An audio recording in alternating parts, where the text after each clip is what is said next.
Hello students, तो आज हम डिस्कस करने जा रहे हैं बाउंड्री सरफेस डायग्राम यानी कि shape of the orbitals. So 11th class का स्ट्रक्चर ऑफ एटम्स में से हमारा ये काफी इंपॉर्टेंट टॉपिक है। पिछले वीडियो लेक्चर में अगर आपने देखा हो तो हमने principal quantum number, azimuthal quantum number, magnetic quantum number and spin quantum number को डिस्कस किया था, यानी कि चारों के चारों क्वांटम नंबर को डिस्कस किया था। क्वांटम नंबर क्या थे? क्वांटम नंबर कंप्लीट एड्रेस बताते थे किसी भी इलेक्ट्रॉन का कि वो कौन सी सेल में प्रेजेंट है, कौन सी सब सेल में प्रेजेंट है और किस ऑर्बिटल में प्रेजेंट है।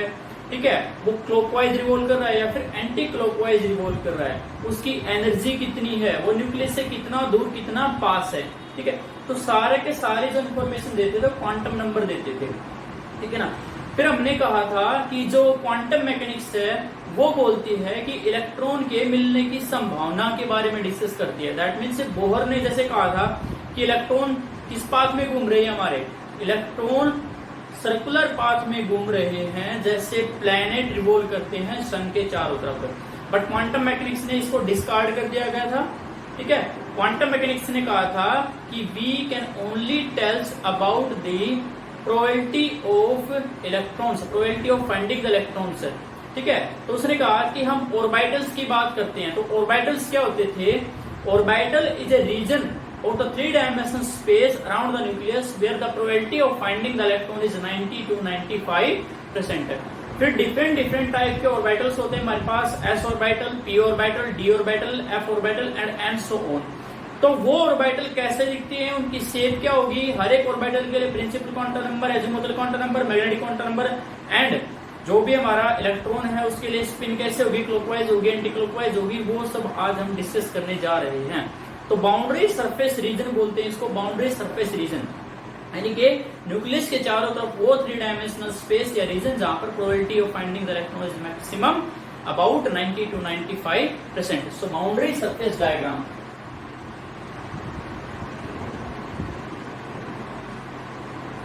बाउंड्री सरफेस डायग्राम्स यानी कि shapes of orbitals, shapes of orbitals. ठीक है, ये हम डिस्कस करेंगे। अब जो ऑर्बिटल्स होते हैं हमारे, वो कौन से होते हैं? पहला एस ऑर्बिटल, ठीक है, दूसरा P orbitals,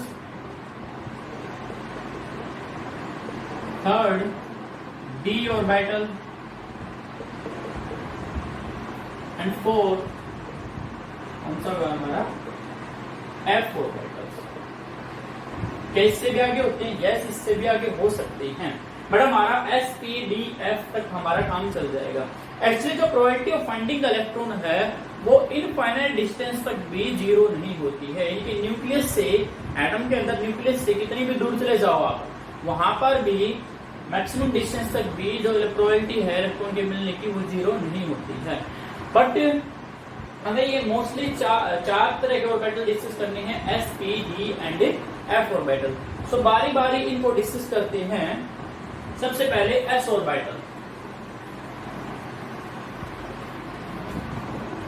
S orbitals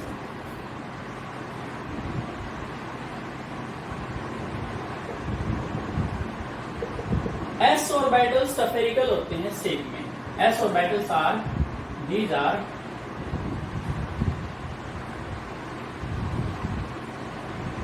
spherically symmetrical around nucleus, यानी कि न्यूक्लियस के चारों तरफ बिल्कुल स्फेरिकली, सफियर जैसे हैं, बाल जैसे हैं और बिल्कुल सिमेट्रिक होते हैं अबाउट द न्यूक्लियस। इसका मतलब क्या है कि एस ऑर्बिटल्स दीज आर कैसे शेप में है? These are spherical in shape. कैसे शेप के हैं? स्फेरिकल शेप के होते हैं।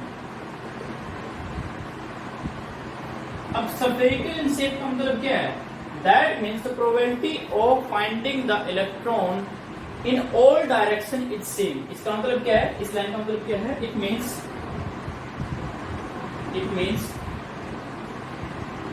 The probability of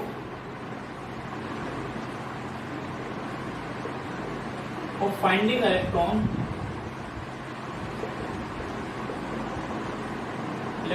around nucleus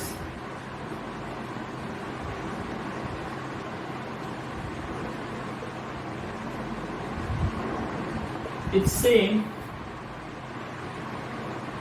in all directions। ठीक है, जैसे मान लो लेट्स सपोज हमारा क्या है, न्यूक्लियस है। ठीक है, तो न्यूक्लियस के चारों तरफ ऐसे स्फेरिकल शेप का, ऐसे करके स्फेरिकल शेप का जो हमारा एस ऑर्बिटल होता है। अब सफियर तो क्या होता है, ऑब्वियसली सिमेट्रिकल होता है। तो सफियर के सेंटर से आप किसी भी डायरेक्शन में चले जाओ, रेडियस सेम होती है, तो यहाँ पर आप किसी भी डायरेक्शन में चले जाओ, कहीं पर भी चले जाओ, प्रोबेबिलिटी ऑफ फाइंडिंग इलेक्ट्रॉन आपको क्या मिलेगी, इक्वल। सो एस ऑर्बिटल में क्या कह सकता हूं, नॉन डायरेक्शन होते हैं। S orbitals are non directionals. कैसे होते हैं वो, नॉन डायरेक्शनल्स।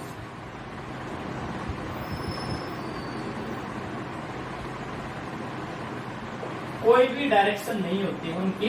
ठीक है, कोई भी डायरेक्शन नहीं होती है। डायरेक्शन से क्या मतलब है, ओरिएंटेशन, मतलब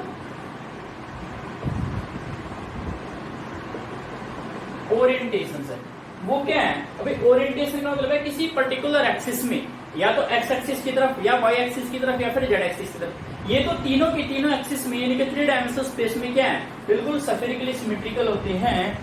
ठीक है, तो एक बार इसको रोक कर इसकी फोटो ले लो जल्दी से, फिर आगे डिस्कस करते हैं।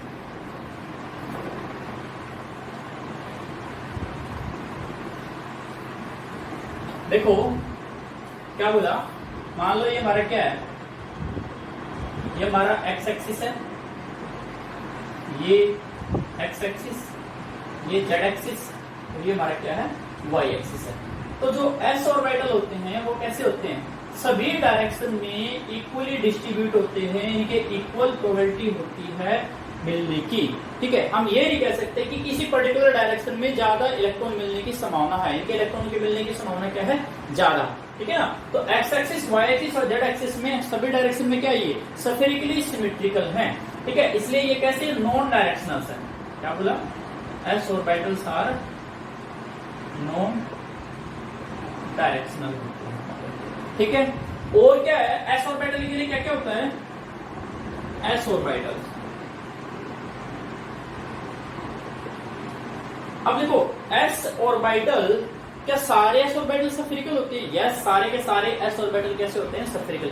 सारे ऑर्बिटल का मतलब क्या है भाई, देखो 1s orbital, 2s orbital, 3s orbital, 4s orbital and so on, चलते जाओ। अब ये 1 का मतलब क्या है बताओ, 1 का मतलब पिछले वीडियो लेक्चर में बताया था, 1 क्या हमारा principal quantum number,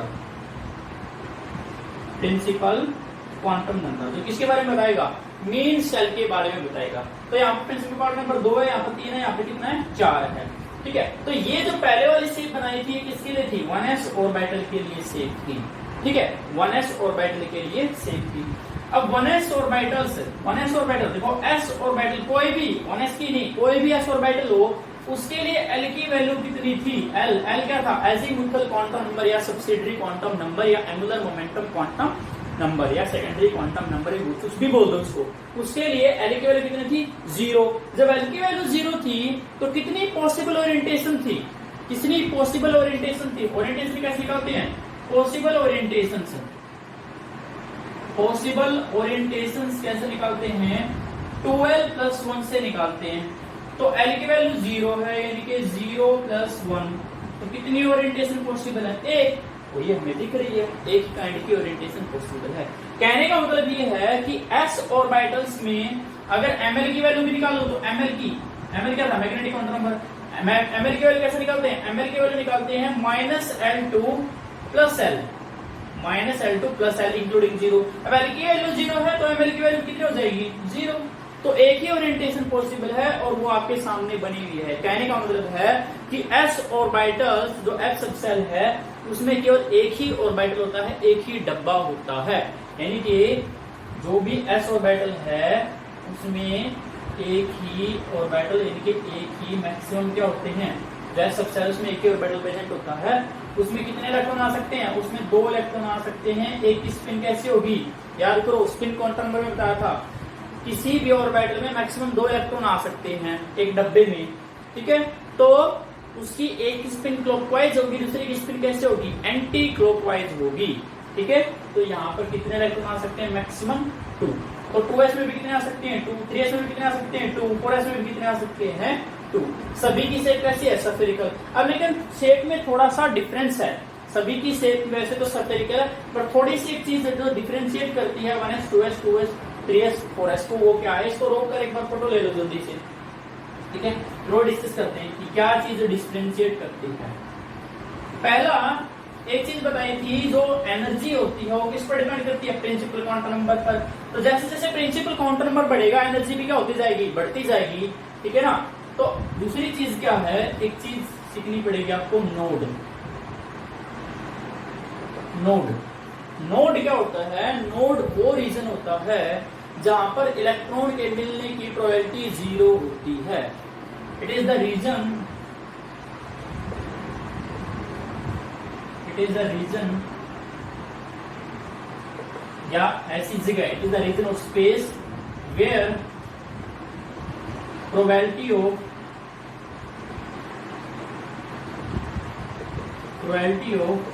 finding electron is minimum या फिर 0। यानी कि वो जगह है जहां पर इलेक्ट्रॉन के मिलने की संभावना क्या होती है, 0, ठीक है। अब नोड को कैसे निकालते हैं, नंबर ऑफ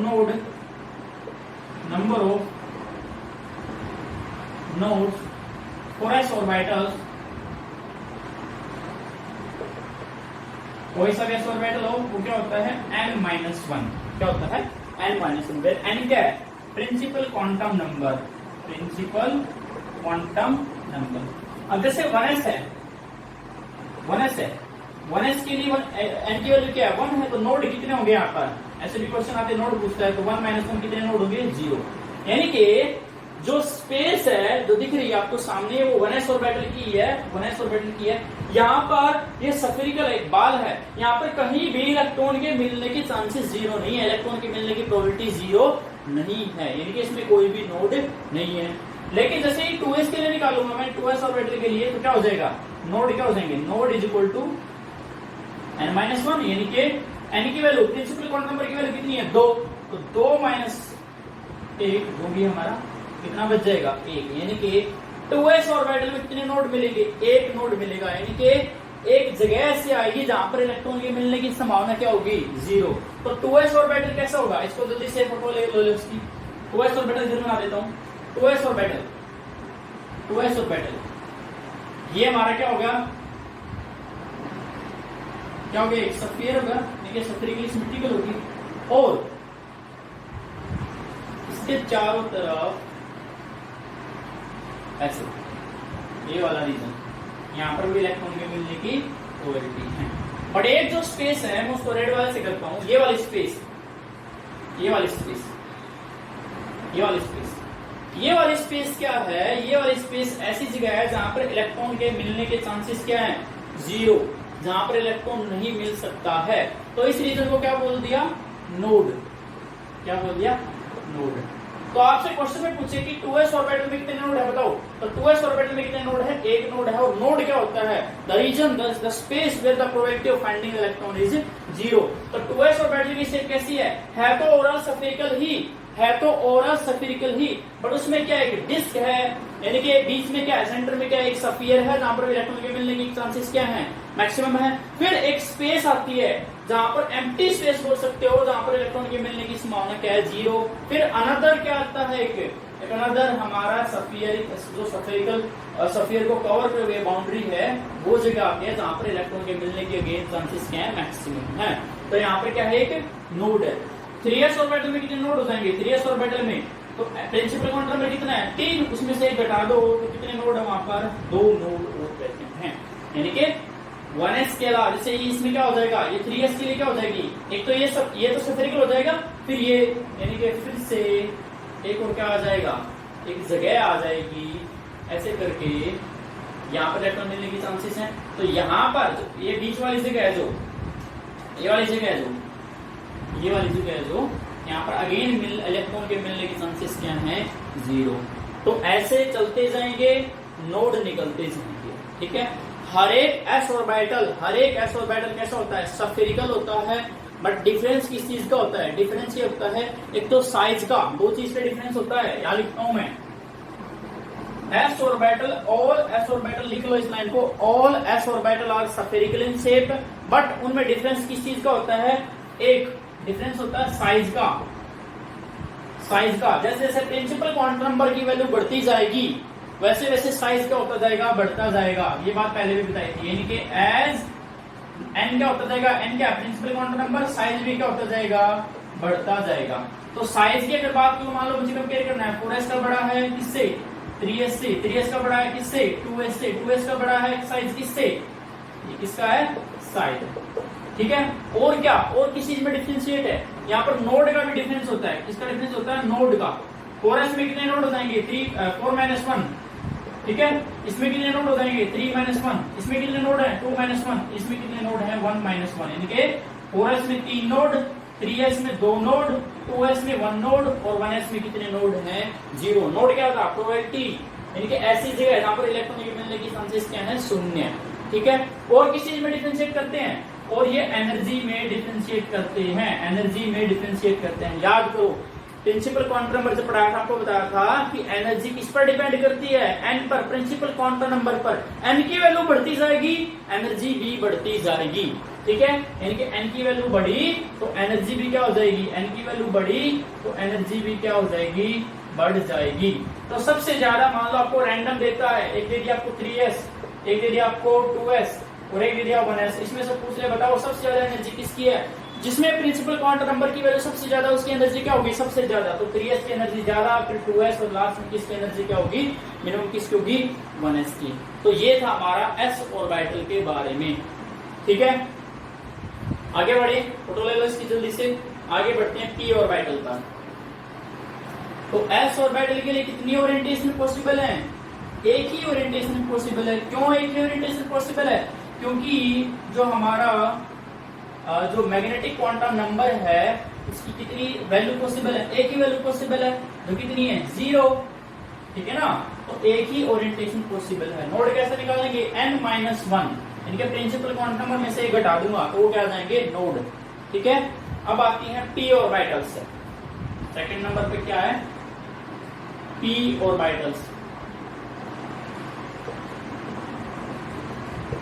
अच्छा s ऑर्बिटल में इसका मतलब क्या है, s का मतलब होता है शार्प, क्या शार्प, s फॉर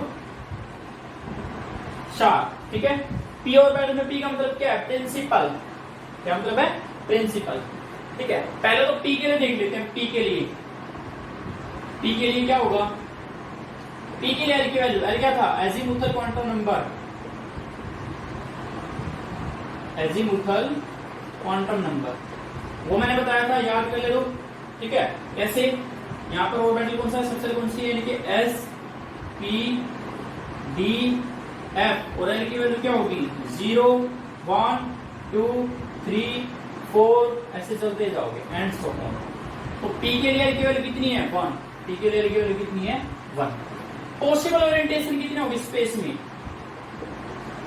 पॉसिबल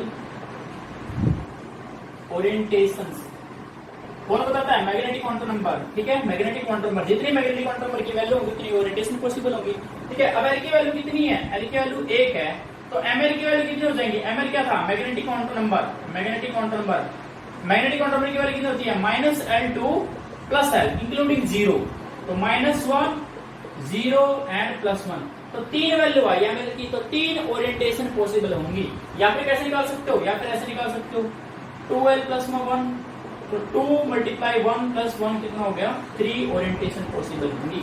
अब मैंने बताया था ओरिएंटेशन का मतलब क्या होता है, ओरिएंटेशन का मतलब होता है किसी एक पर्टिकुलर डायरेक्शन में इलेक्ट्रॉन के मिलने के चांसेस ज्यादा होते हैं की बजाय दूसरे डायरेक्शन में, ठीक है, उसको बोल देते हैं हम ओरिएंटेशन। क्या बोल देते हैं उसको? ओरिएंटेशन। और कितने डब्बे पॉसिबल होंगे, कितने ऑर्बिटल पॉसिबल होंगे? कोई भी अगर मान लो आपके पास क्या है, सबसेल है, पी सबसेल है, ठीक है ना, उसमें कितने ऑर्बिटल पॉसिबल होंगे? 3, क्योंकि वैल्यू कितनी है? ये 3, यानी कि कितने डब्बे होंगे? कितने डब्बे होंगे? ये ऐसे करके 3 डब्बे होंगे। अब इसमें क्या है, देखो डब्बे का नाम क्या होगा, कैसे इनका नामकरण करेंगे? देखो 3 वैल्यू पॉसिबल है। अब हमारे पास मैंने बताया था क्या है,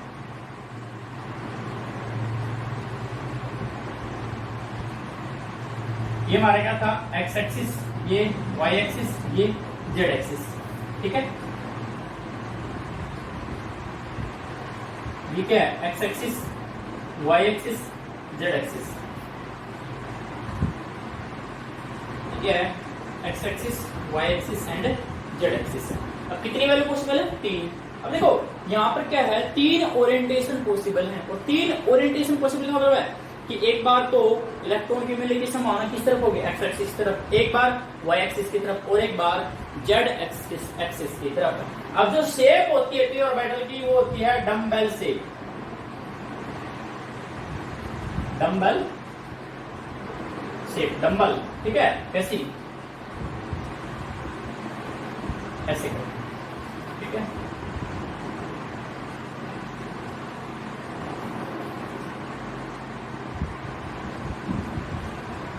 ऐसे करके डम्बल शेप होती है। दोनों जो लोब, इसको बोलते हैं लोब, एक वर्ड आएगा लोब, लोब्स। लोब्स क्या है? लोब का मतलब होता है जहां पर इलेक्ट्रॉन की मिलने क्या हो, चांसेस ज्यादा हो, ठीक है ना।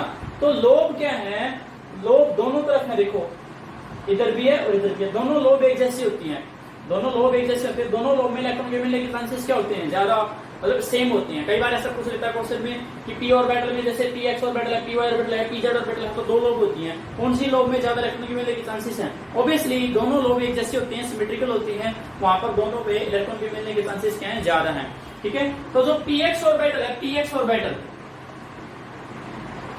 पी एक्स ऑर्बिटल, पी के नीचे क्या लग गया, एक्स है। एक्स का मतलब है कि ये जो लोब है डम्बल की, वो किस डायरेक्शन में होगी, एक्स एक्सिस की तरफ होंगी, ऐसे करके। P x orbital lobes are along x axis। या हम क्या कह सकते हैं कि पी एक्स ऑर्बिटल में इलेक्ट्रॉन के मिलने की प्रोबेबिलिटी कहां पर होगी, किस डायरेक्शन में होगी, एक्स एक्सिस की तरफ होगी, y में 0, z में 0। फिर आता हमारा P Y orbitals, P Y, अब y आ गया नीचे तो लोब किस डायरेक्शन में होगी, y में।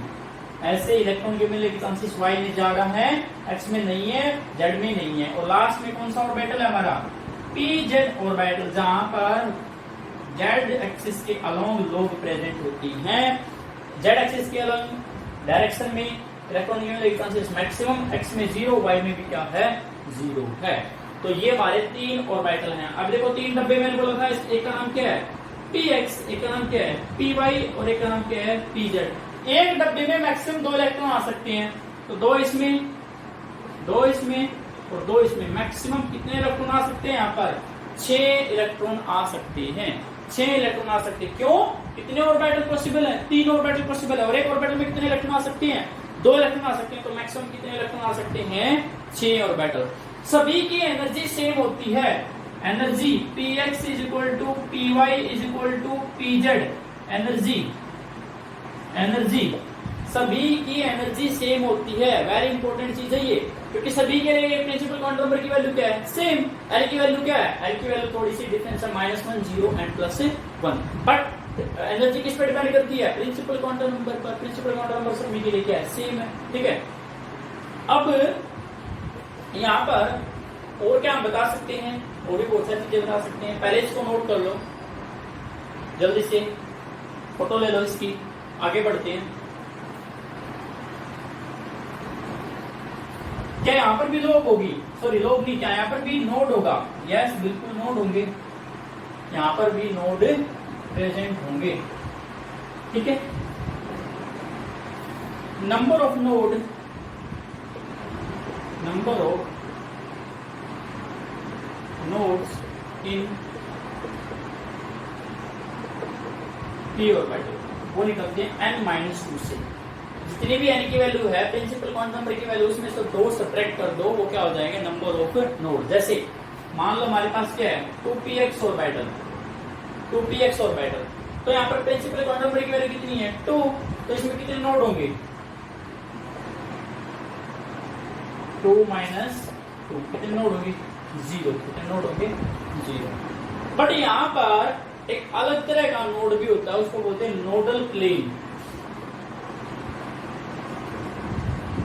एक एक्स्ट्रा चीज आती है नोडल प्लेन, यानी कि एक ऐसा प्लेन जहां पर इलेक्ट्रॉन के मिलने की क्या है 0 प्रोबेबिलिटी होती है, 0 चांसेस होते हैं।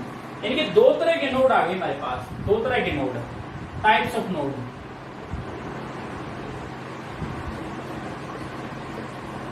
There are 2 types of node. पहला radial node,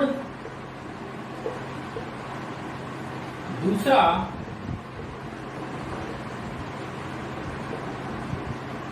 angular node.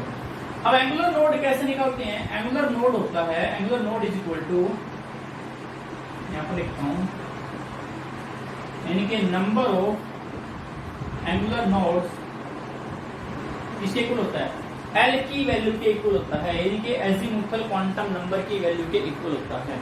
Total nodes होते हैं, टोटल नोड्स,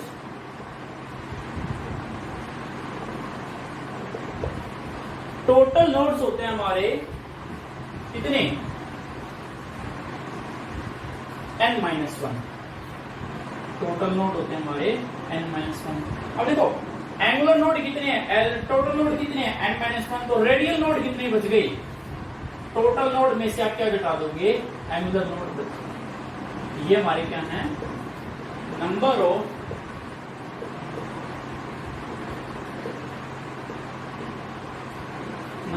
रेडियल नोड्स।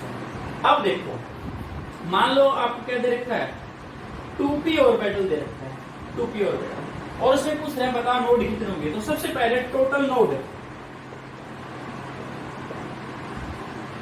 कितने होंगे, प्रिंसिपल क्वांटम नंबर की वैल्यू कितनी है 2, 2 - 1, कितने नोड होंगे, एक नोड होगा इसमें, ठीक है। अब इसमें से एंगुलर नोड कितने होंगे, एंगुलर नोड किसके इक्वल बताया था मैंने, एंगुलर नोड बताया था एल की वैल्यू के इक्वल। अब एल की वैल्यू पी के लिए क्या होती है 1, तो एंगुलर नोड कितने हो गए 1, ठीक है। रेडियल नोड कितने हो गए,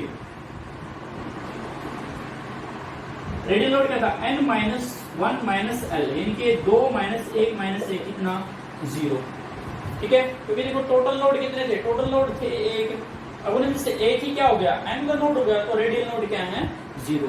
मान लो आपके लिए 4p के लिए पूछ ले, 4p ऑर्बिटल के लिए, 4p ऑर्बिटल के लिए पूछ ले कि बता टोटल नोड कितने होंगे, तो टोटल नोड कितने होंगे, टोटल नोड्स n-1 यानी कि 4 - 1, 3 नोड होंगे टोटल। अब उसमें से एंगुलर नोड किसके इक्वल होता है एल की वैल्यू के लिए, और एल की वैल्यू चाहे 1, चाहे कोई सा भी हो, 2p हो, 3p हो, 4p हो, 5p हो, हमेशा एल की वैल्यू कितनी रहती है 1, तो एंगुलर नोड कितने होंगे 1। रेडियल नोड कितने होंगे, रेडियल नोड क्या था n-1 - l, तो l की वैल्यू कितनी है 4 -1 - 1 कितने हो गए 2, क्या होंगे रेडियल नोड हो गए। या वैसे पता चल रहा था टोटल नोड कितने हैं 3, उनमें से एंगुलर नोड कितने हैं 1, तो रेडियल नोड कितने बच गए हमारे 2 रेडियल नोड, ठीक है। और क्या है, क्या सभी p ऑर्बिटल की शेप डंबल जैसी होती है, answer yes, all p orbitals have dumbbell shape. कैसी शेप होती है, डंबल शेप होती है, यानी कि हमेशा शेप कैसी होगी ऐसे करके होगी, ठीक है। बट सभी p ऑर्बिटल में डिफरेंस किस चीज का होता है, वही जो s ऑर्बिटल में था, पहला नोड में डिफरेंस होता है, दूसरा एनर्जी में डिफरेंस होता है, एनर्जी में डिफरेंस होता है। नोड में डिफरेंस बता दिया, नोड कैसे निकालते हैं, ये ऊपर जो फॉर्मूला लेके रखे हैं। एनर्जी में डिफरेंस कैसे होगा, जैसे जैसे इनकी वैल्यू बढ़ेगी एनर्जी भी क्या होती जाएगी, बढ़ती जाएगी। यानी कि मान लो आपके पास क्या है 4p और 3p, उसमें से पूछ रहे एनर्जी किसकी ज्यादा है, तो ऑब्वियसली किसकी ज्यादा है, 4p की ज्यादा है। नोड किसमें ज्यादा है, 4p में ज्यादा नोड होती हैं। ठीक है, तो px py pz, तो मान लो 2p के लिए क्या क्या होगा, ऑब्वियसली 3 ऑर्बिटल होंगे, एक क्या होगा 2px, एक क्या होगा 2py और एक क्या होगा 2pz। 4p के लिए भी क्या होगा ऐसे ही, वो एक होगा हमारा 4px, एक होगा हमारा 4py और एक होगा हमारा 4pz। तो ये सभी के लिए सेम चलेगा। p ऑर्बिटल 3 होते हैं, px py pz, उसमें क्या है 3 ऑर्बिटल यानी कि 3 डब्बे, एक डब्बे में मैक्सिमम 2 इलेक्ट्रॉन आ सकते हैं, तो p ऑर्बिटल में मैक्सिमम कितने इलेक्ट्रॉन आ सकते हैं, p सबसे में मैक्सिमम कितने इलेक्ट्रॉन आ सकते हैं, 6 इलेक्ट्रॉन कैरी कर सकता है। ठीक है, तो ये हमारा p ऑर्बिटल्स के लिए। डंबल जैसी शेप होती है, डंबल जैसी शेप होती है। ठीक है, ये डंबल 3 डायमेंशनल है, ऐसे नहीं कि ये दिख रहा है 3 डायमेंशनल है, ये 3 डायमेंशनल डंबल तो देखा होगा ना, 3 डायमेंशनल शेप होती है इसकी। नेक्स्ट हमारा d ऑर्बिटल, d ऑर्बिटल, तो p ऑर्बिटल के लिए अजीमुथल क्वांटम नंबर की वैल्यू 1 है ना, और जो एंगुलर जो मैग्नेटिक क्वांटम नंबर उनकी वैल्यू क्या होगी -1 0 एंड +1। ठीक है, तो हमारा d ऑर्बिटल्स थर्ड टाइप का है जो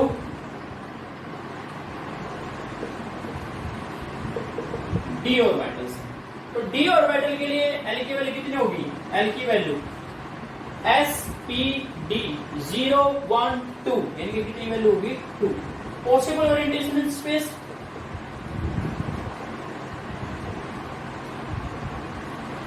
पॉसिबल ओरिएंटेशन कैसे निकाले थी, 2l + 1 यानी कि 2 × 2 + 1 कितना हो गया, 5 ओरिएंटेशन पॉसिबल होंगी।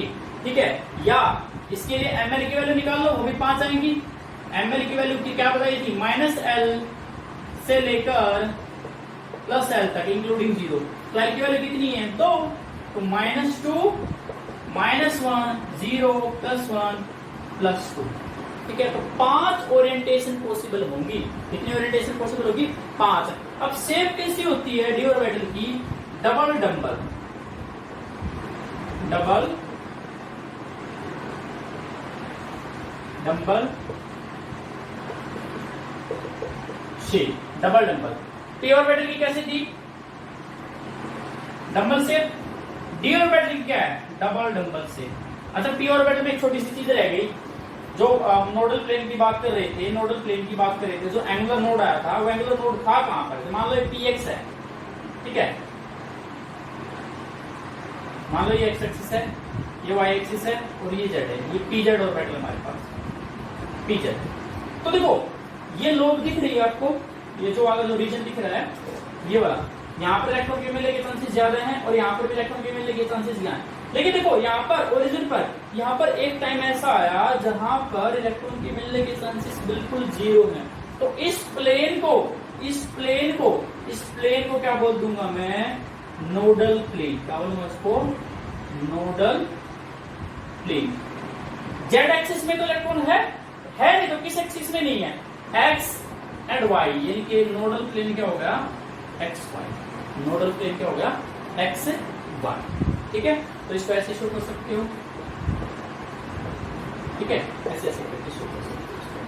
ठीक है, तो ये नोडल प्लेन रह गया था वहां पर। हाँ, तो इनकी शेप कैसी होती है, डबल डंबल जैसी शेप होती है। अब कितने ऑर्बिटल होंगे, 5 ऑर्बिटल होंगे, 5 ओरिएंटेशन पॉसिबल होंगी। तो कैसे कैसे होंगी, फिर से वही। ठीक है,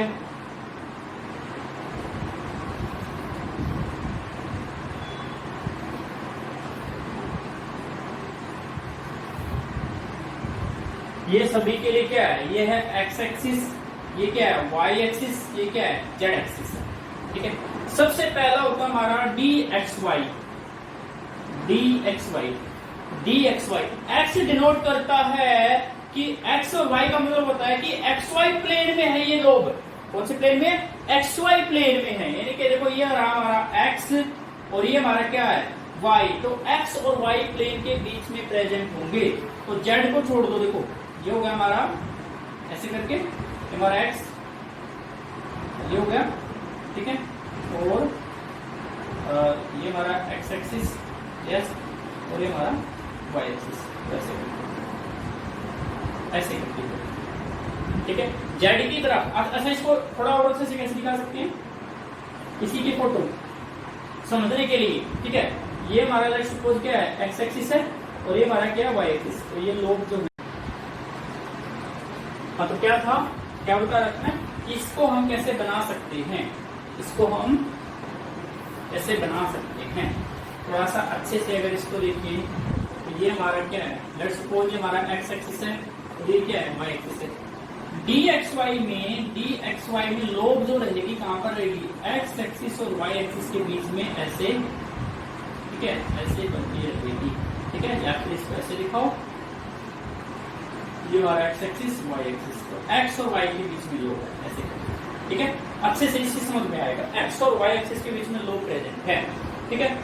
फिर नेक्स्ट है dyz, तो ये हमारा z एक्सिस था, ये हमारा क्या था, y एक्सिस था, तो z और y के बीच में लोब प्रेजेंट है, ऐसे करके, ठीक है, और ऐसे, ठीक है। इसको भी कैसे दिखा सकता हूं मैं, इसको मैं ऐसे दिखा सकता हूं, सपोज हमारा क्या है, y एक्सिस है, और ये हमारा क्या है, z एक्सिस है, तो लोब जो रहेगी y और z के बीच में प्रेजेंट रहेगी, ठीक है। नेक्स्ट क्या है, dxz, x एक्सिस के लोब, यानी कि x एक्सिस और y एक्सिस के बीच में जो प्लेन है उस प्लेन में रहेंगे लोग, यानी कि ये हमारा क्या था, x था, ये हमारा क्या था, z था। तो इस तरीके से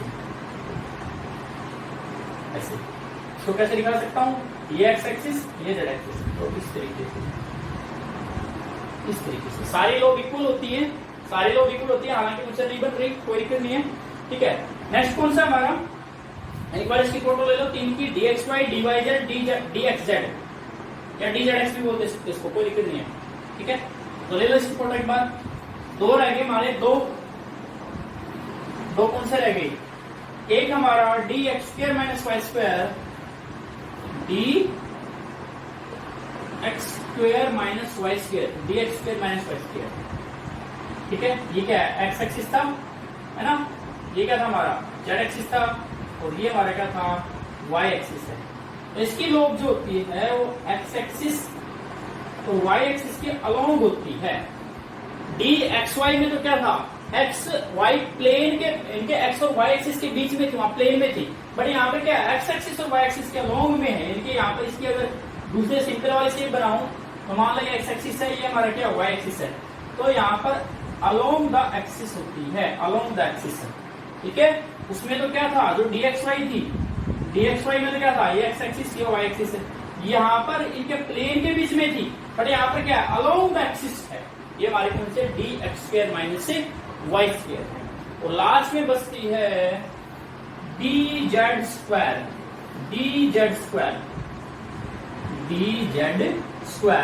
तो ये हमारा कैसा है, ये हमारा z एक्सिस है, और ये हमारा x एक्सिस है, और ये हमारा क्या था, y एक्सिस है। तो इसकी लोब प्रेजेंट होती है अलोंग द z एक्सिस, और एक चक्री होती है, चक्री डिस्क, और एक क्या होती है, डिस्क। तो यहाँ पर इलेक्ट्रॉन के मिलने की चांसेस क्या है, मैक्सिमम, और इस डिस्क में भी इलेक्ट्रॉन के मिलने की क्या है, प्रोबेबिलिटी होती है।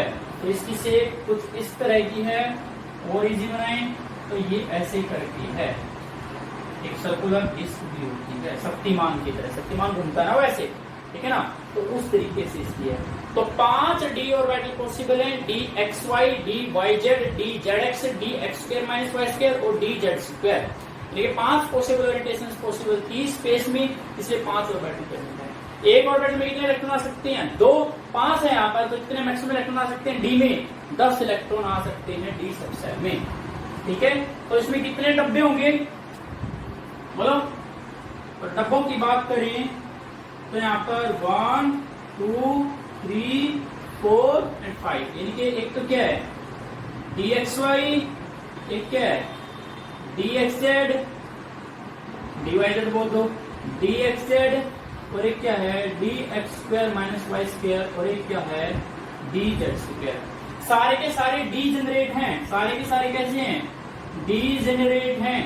डीजेनरेट का मतलब है इक्वल एनर्जी के हैं, इक्वल एनर्जी के हैं। सभी की एनर्जी क्या है, एनर्जी एनर्जी एनर्जी क्या है, सभी की सेम है, एक्स वाई की भी, वाई जेड की भी, जेड एक्स की भी, D X square minus Y square की भी और डी जेड स्क्वायर की भी। बस फर्क किस चीज का है, इलेक्ट्रॉन के मिलने की जो प्रोबेबिलिटी है वो अलग अलग एक्सिस में अलग अलग जो प्लेन में प्रेजेंट होते हैं इनकी लोब, ठीक है। तो इस तरीके से अब लोब कितनी प्रेजेंट होगी, लोब लोब देखो, लोब थोड़ा सा इसको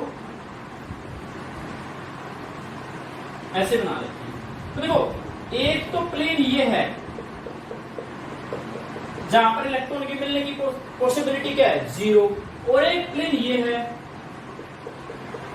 जहां पर इलेक्ट्रॉन के मिलने की पॉसिबिलिटी क्या है, 0। तो कितने नोडल प्लेन हैं, 2 nodal plane, 2 nodal planes are there. तो नोड को कैसे देख सकते हैं, नोड का देखा क्या था, टोटल नोड क्या थे, टोटल नंबर ऑफ नोड्स क्या था, n-1। उसमें से एंगुलर नोड कितने थे हमारे,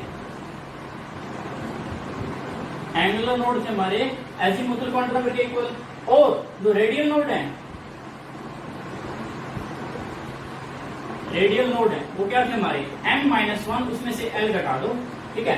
तो मान लो मुझे 3D के लिए निकालना है, 3D के लिए निकाल दूंगा। 3D के लिए n प्रिंसिपल क्वांटम नंबर की वैल्यू कितनी है, 3, और d ऑर्बिटल के लिए चाहे कोई सा भी हो, 3D 4D 5D व्हाटएवर, उसके लिए l की वैल्यू एजीमुथल क्वांटम नंबर की वैल्यू कितनी रहती है हमेशा, 2, ठीक है। तो टोटल नंबर ऑफ नोड कितने आ गए हमारे, यानी कि n की वैल्यू 3 है, -1, यानी कि 2 नोड होंगे यहाँ पर। एंगुलर नोड कितने होंगे, 2 नोड, टोटल एंगुलर नोड भी 2 है, तो रेडियल नोड क्या बचेंगे, 0, यानी कि 3 -1 -2, तो रेडियल नोड कितने होंगे हमारे, 0 होंगे। लेट्स सपोज 4D के लिए निकालना है, 4D ऑर्बिटल के लिए निकालना है, 4D ऑर्बिटल के लिए, तो 4D ऑर्बिटल के लिए की वैल्यू कितनी है, 4, l की वैल्यू कितनी होती है हमेशा, d ऑर्बिटल की वैल्यू कितनी होगी, 2। तो टोटल नोड्स कितने होगी, 4 -1 यानी कि 3, उसमें से एंगुलर नोड कितने होंगे, l की वैल्यू कितनी होता है, 2, ठीक है। तो एंगुलर नोड हो गए हमारे 4D में 2, और रेडियल नोड कितने बचे, n-1 -l, यानी कि n की वैल्यू 4 -1 2, कितना बचा, एक ही रेडियल नोड बचा। तो इस तरीके से हम निकाल सकते हैं। अब n की वैल्यू जैसे जैसे बढ़ती जाएगी, जैसे 3D 4D 5D सबके लिए क्या होता जाएगा, एनर्जी भी बढ़ती जाएगी, क्योंकि प्रिंसिपल क्वांटम नंबर पर डिपेंड करती है ना एनर्जी। और किस चीज में डिफरेंस होगा, एनर्जी में डिफरेंस होगा। एक तो हमारा एक लोब में इनके जो इनकी जो साइज है वो साइज भी बढ़ता जाएगा हमारा, ठीक है। तो ये हमारे क्या थे, d ऑर्बिटल्स थे, ठीक है। और लास्ट में क्या बचता है, f ऑर्बिटल्स।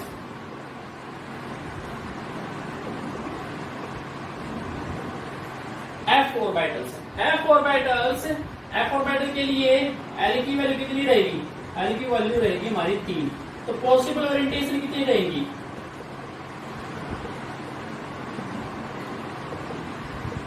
पॉसिबल ओरिएंटेशन कितनी रहेगी, फॉर्मूला क्या था, 2l+1, यानी कि 2 3 1 7, यानी कि कितने ऑर्बिटल पॉसिबल होंगे, देयर आर 7 f ऑर्बिटल्स। कितने f ऑर्बिटल हैं, 7, यानी कि कितने डब्बे होंगे, 7 डब्बे होंगे, 7, ठीक है। तो 7 डब्बे हैं, एक डब्बे में कितने इलेक्ट्रॉन आ सकते हैं, 2, एक ऑर्बिटल में 2 इलेक्ट्रॉन आ सकते हैं। तो मैक्सिमम SF सबसेल में कितने इलेक्ट्रॉन आ सकते हैं, 14। शेप बनाना यहाँ पर पॉसिबल नहीं है और ना ही आपसे कभी पूछी जाएगी, ठीक है। अगर फिर भी आपने देखी है तो एक बार इंटरनेट पर इसकी शेप देख सकते हो, वैसे कोई जरूरी नहीं है, ठीक है। तो टोटल अगर समराइज करें, टोटल रिजल्ट को हम समराइज करें एक बार, तो इधर क्या था,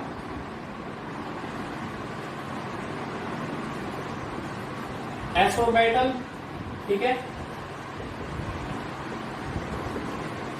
p orbital,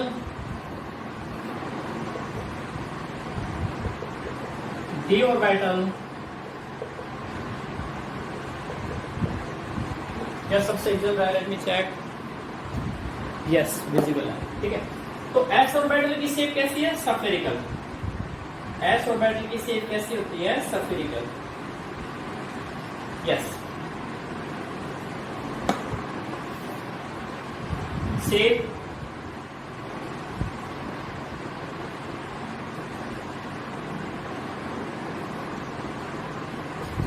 spherical, shape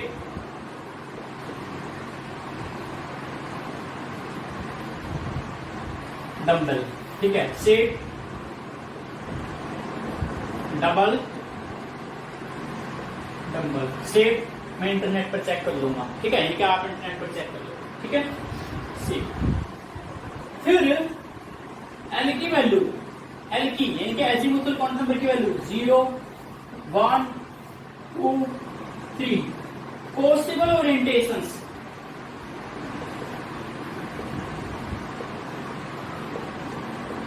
possible orientation कितनी होगी? 1, यहाँ पे कितनी होगी? 3, यहाँ पे कितनी होगी? 5, यहाँ पर कितनी होगी? 7। यानी कि यहाँ पर क्या है? एक और बैटल, यहाँ पर कितने डब्बे होंगे?